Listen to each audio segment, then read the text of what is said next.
அண்மை செய்தியை பார்த்து வருகிறோம். விவாகரத்து கோரி தனுஷ், ஐஸ்வர்யா மனு தாக்கல் செய்திருக்கிறார்கள். குடும்ப நல நீதிமன்றத்தில் தாக்கல் செய்யப்பட்டுள்ள மனு மீது விரைவில் விசாரணையானது நடக்கவிருக்கிறது.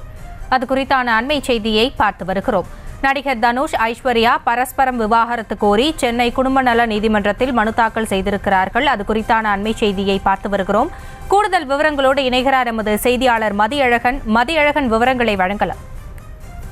இயக்குனர் கஸ்தூரி ராஜாவின் மகனும் இயக்குனர் செல்வராகவனின் சகோதரருமான நடிகர் தனுஷ், சூப்பர் ஸ்டார் ரஜினியின் மகளும் இயக்குனருமான ஐஸ்வர்யா இருவரும் காதலித்து கடந்த 2004ஆம் ஆண்டு திருமணம் செய்து கொண்டனர். இந்நிலையில் இருவரும் மனமொத்து பிரிவதாக கடந்த 2022ஆம் ஆண்டு ஜனவரி மாதம் அறிவித்தனர். இது தொடர்பாக இருவரும் தனித்தனியாக வெளியிட்ட அறிக்கையில் 18 ஆண்டுகள் நண்பர்களாக, தம்பதிகளாக, பெற்றோர்களாக மற்றும் நலம் விரும்பிகளாக எங்கள் இருவரையும் ஒன்றாக இணைத்த இந்த பயணம் வளர்ச்சி, புரிதல், அனுசரிப்பு என இருந்ததாக குறிப்பிட்டிருந்தனர். மேலும் தயவுசெய்து தங்களது முடிவை மதித்து இதை சமாளிக்க தேவையான தனிமனித சுதந்திரத்தை தங்களுக்கு வழங்குமாறும் கேட்டுக்கொள்வதாகவும் தெரிவித்திருந்தனர்.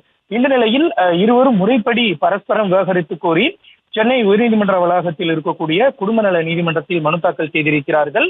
அதில் இந்து திருமண சட்டத்தின்படி தாங்கள் இருவரும் மனமுத்து விவாகரத்து கோருவதாகவும், எனவே தங்களது திருமணம் செல்லாது என அறிவிக்க வேண்டும் எனவும் கோரிக்கை வைத்துள்ளனர். இந்த மனு விரைவில் விசாரணைக்கு வர உள்ளது.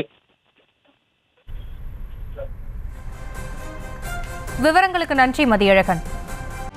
செய்திகளை உடனுக்குடனும் துல்லியமாகவும் தெரிந்து கொள்ள சப்ஸ்கிரைப் பண்ணுங்க.